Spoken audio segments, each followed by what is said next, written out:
research program. It's a mouthful. And just kind of walk you through a few aspects of that program. I might go kind of quickly because I really do hope that you get to hear from Russ and from Christy and the graduate students who are doing really exciting research on the ground in our program. So what is LPER? So we're a part of a network. This is a 25-site network in the U.S. run by the National Science Foundation, or most of the funding comes from the National Science Foundation.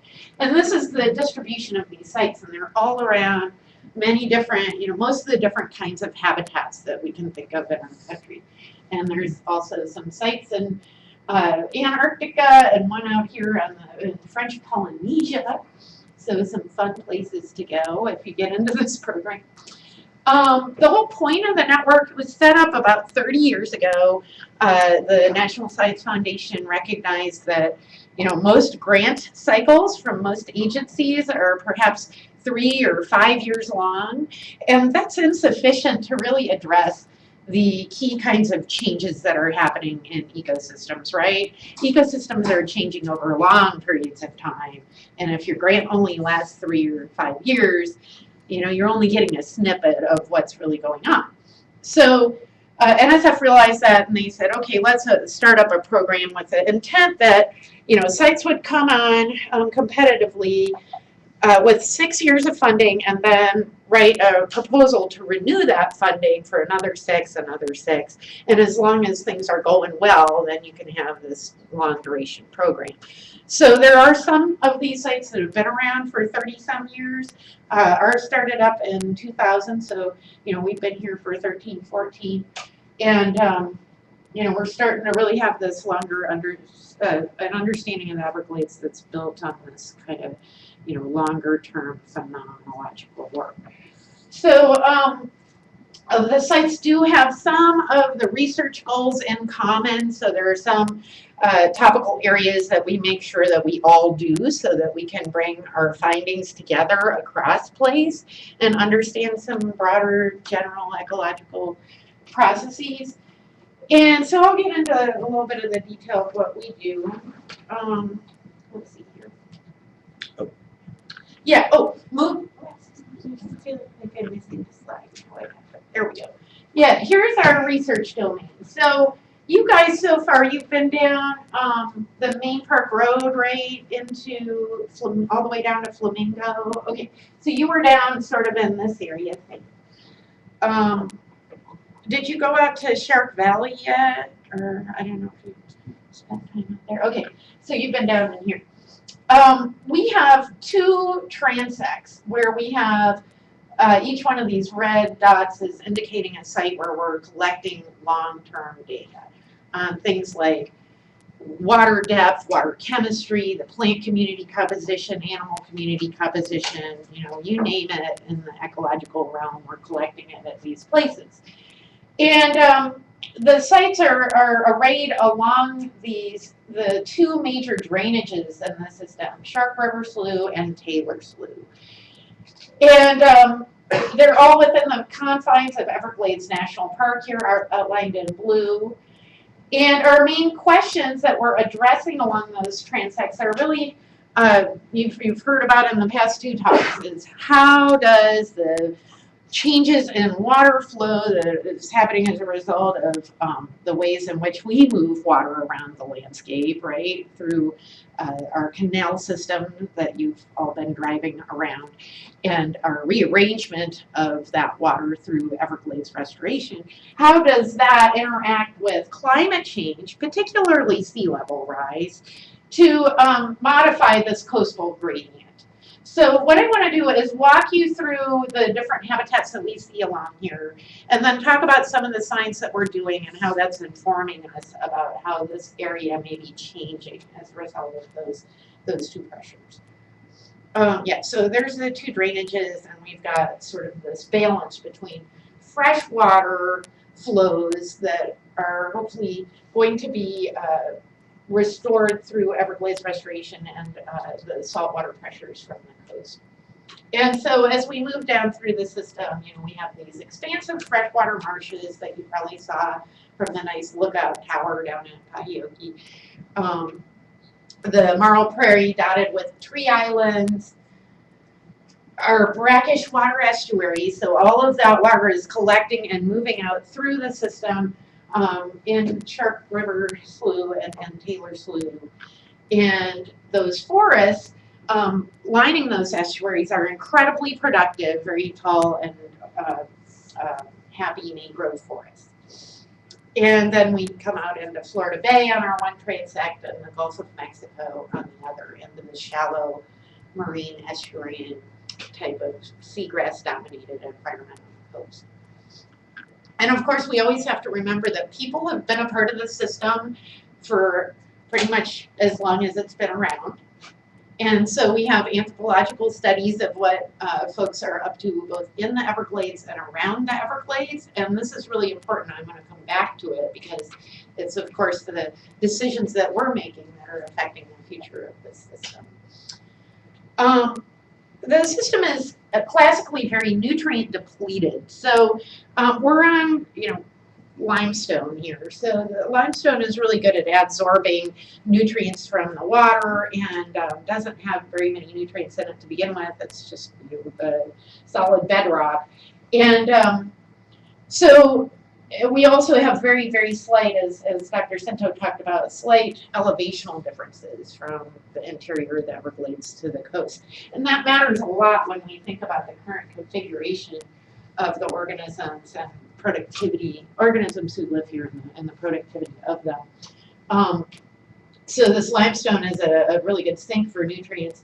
The water in the Everglades is super clear, so you probably noticed that compared to perhaps wetlands close to home that might have a lot of dark stained water.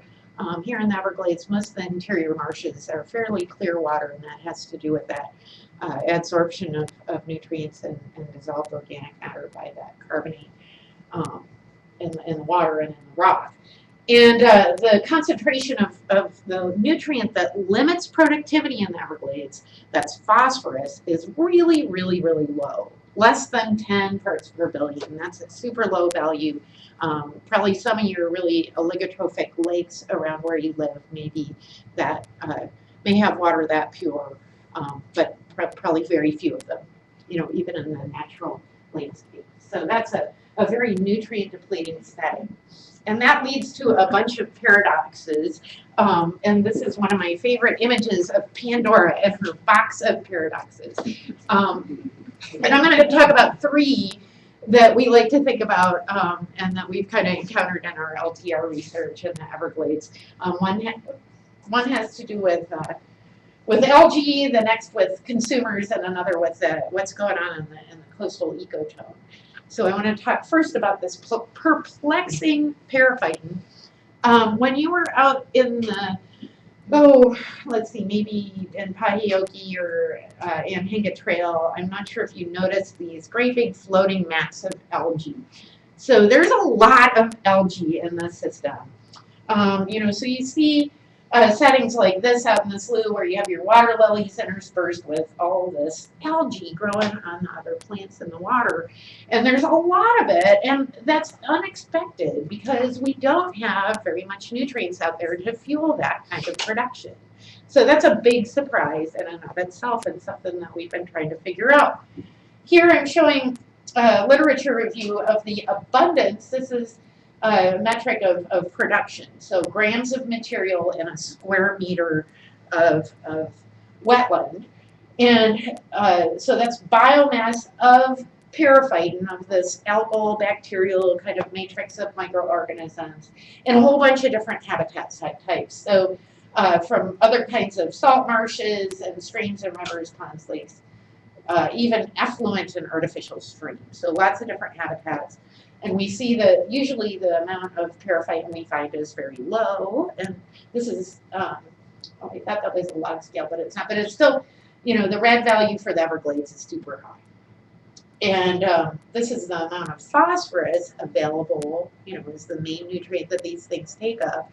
And, our values are very low, and these other systems have a lot of phosphorus and not very much. So that's kind of weird. And so we've been thinking about that a lot in my lab and doing some experiments to try to figure out how that's possible. This is kind of looking through at a bug's eye view of the periphyton, right? So we see just mounds and mounds of it. And we think about things like, if you look closely at these mats, you find that they're full of these filamentous cyanobacteria that kind of tie the whole thing together. And then there's and those are photosynthetic algae, right? But within that matrix, there's all these little true bacteria attached to the cyanobacteria. And those little microbes are really good at recycling whatever has come in that system.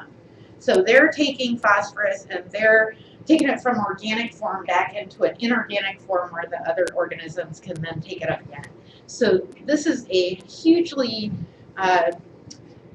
we can think of it almost as a symbiotic community, as a community of organisms that are really highly dependent on one another to make the most of a really depleted nutrient environment.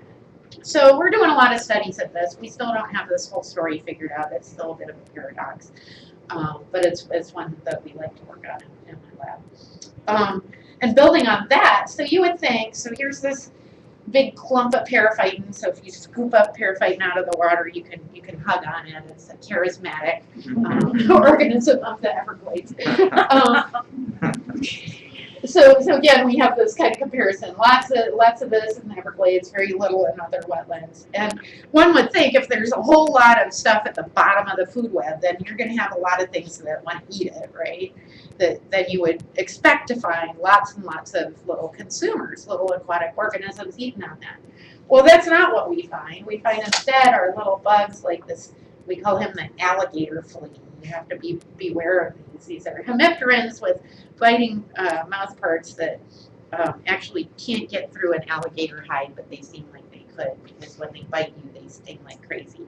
But anyway, there's very few of them. They like to eat periphyton, but their abundance is just really low. So again, this is abundance of these secondary or of these primary consumers in the Everglades compared to other habitats, and then the things that eat them, like little fish, and there's very few of them too. So those of you coming through ecological or biological backgrounds have probably heard of the Eltonian pyramid, where usually if we have a bunch of biomass at the bottom of the food web, maybe 10% of that is moving up into the next level with all these energetic losses, and 10% of that goes to the next level in the food web. But here in the Everglades, we only have about 1% moving up the food web. So another weird paradox. And one of the reasons for that, we think, is that these little bugs might be looking at, all this food at the bottom of the food web as, turkey dinner, Thanksgiving, but in fact, what happened? Something happened to my little picture that came up over that, which shows a big box full of cardboard.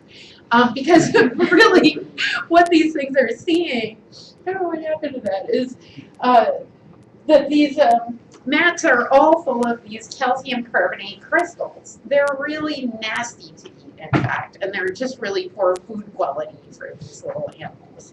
So, in fact, it's not turkey dinner. It's like eating a box of cardboard. So, finally, I want to talk about the third paradox, which is one that's really core to our LTR program, which is the idea that this estuary in of itself is upside down. So we have all this production happening in the upper end of the system that's sucking nutrients out of the water. As we move down into the coastal zone, what we find is that nutrients are actually coming in to the estuary from the coast instead of from upstream, because there's hardly anything going on up here.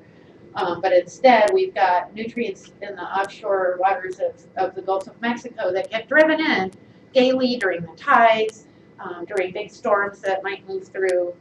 And we've been able to understand that by having this interdisciplinary program that involves and engages hydrologists. And our hydrologists are studying things like the movement of nutrients in ground and surface water from the ocean into the land. this is completely the opposite of what we think of most estuaries as doing, which is being like sort of a conduit for materials from the interior to the coast. Instead, in the Everglades, what we have is this buildup of nutrients, relatively speaking, on the ocean side, and a movement in this porous bedrock, to the interior, stimulating productivity there. And because of that, I'm just going to move to this slide where we see this really productive mangrove forest. And it's productive because it receives these subsidies from tides, storms, even sea level rise. And so we have a productivity gradient. So this is describing just hypothetically what we see from the freshwater to this mixing zone that we call the oligohaline zone to the marine waters. And here looking at ecosystem productivity, we see along our two transects that as we move from the interior to the coast, our productivity goes up in our Shark Slough, and in Taylor Slough we actually see a mid-gradient productivity peak because of nutrients coming in from underground during our dry season. There's a lot of upside downness about this, and so one of the guiding theories of our program. We are changing all of this very rapidly.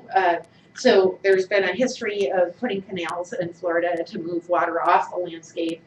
We think our ecosystem used to look like this with sheet flow of water from Lake Okeechobee down through our estuaries. Today it looks like this with lots of canals.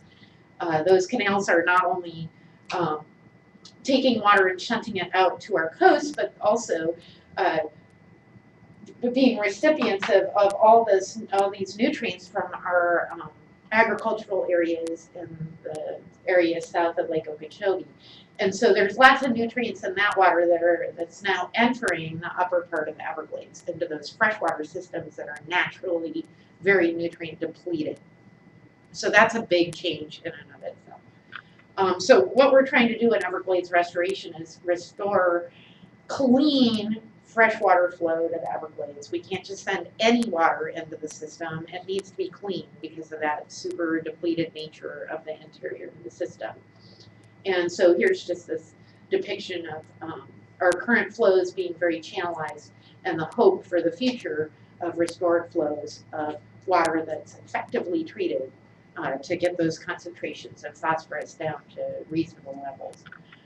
And we're doing that, if you drive out the main road, this road here to Southwest State Street that you came in on, out through the northern edge of Everglades National Park, there's a new bridge, 1 mile bridge, enabling a little bit more water flow in, and we're hoping for more of that along the way.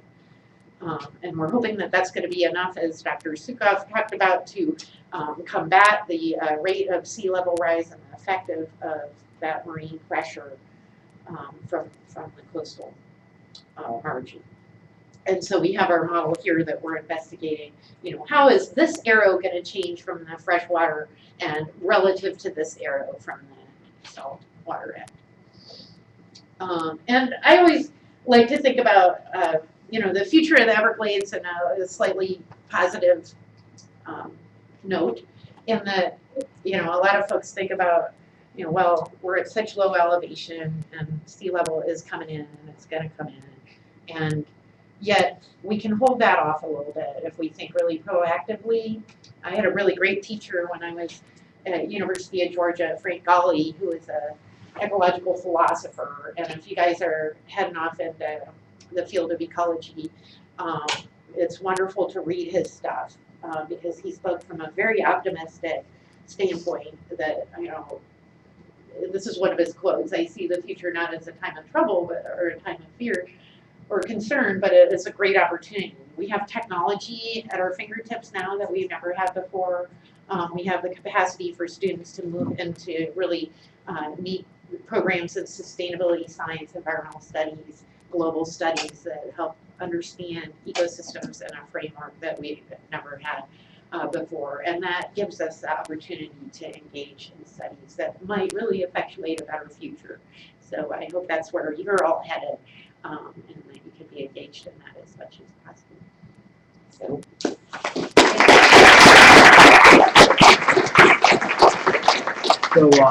So we'll take a 5-minute break. If you guys want to catch up with any of the speakers, feel free to do so. Grab some free coffee or food. Thank you very much.